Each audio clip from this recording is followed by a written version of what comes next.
Tesla hires ex-Bosch factory manager as Gigafactory director of operations.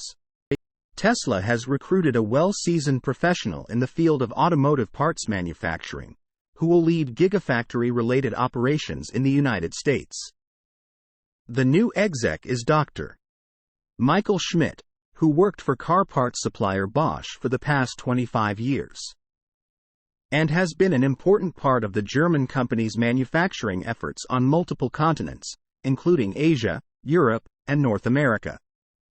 Schmidt, who recently updated his LinkedIn profile with the new role at Tesla as Director Operations Gigafactory, as seen by Electrek, was the lead figure at Bosch's automotive-related factory in China for almost 5 years in the 2000s.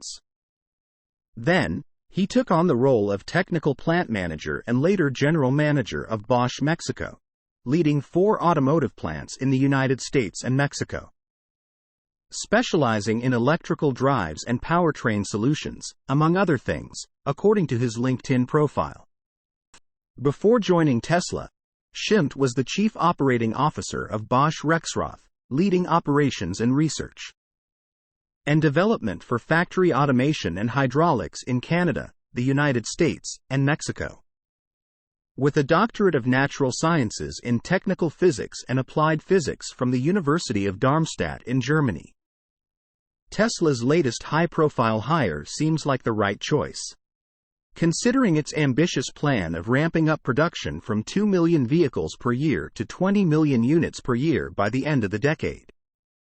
Read more manufacturing news. Lucid Air Limited assembly in Saudi Arabia to start in September. VinFast breaks ground on its EV plant in North Carolina.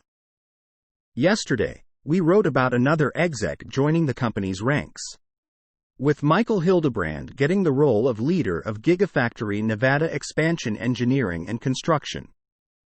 Previously, Hildebrand spent 19 years working for pharmaceutical company Eli Lilly, where he was most recently executive director of projects. At the beginning of the year, the Elon Musk-led EV brand announced a $3.6 billion investment at its Nevada facility, which will result in the first high-volume Tesla semi-plant and a 4,680 cell factory capable of churning out 100 gigawatt-hours worth of batteries every year, all while creating an additional 3,000 jobs. Source: reposted and summarized from Yulia Nistrin at Inside EVS.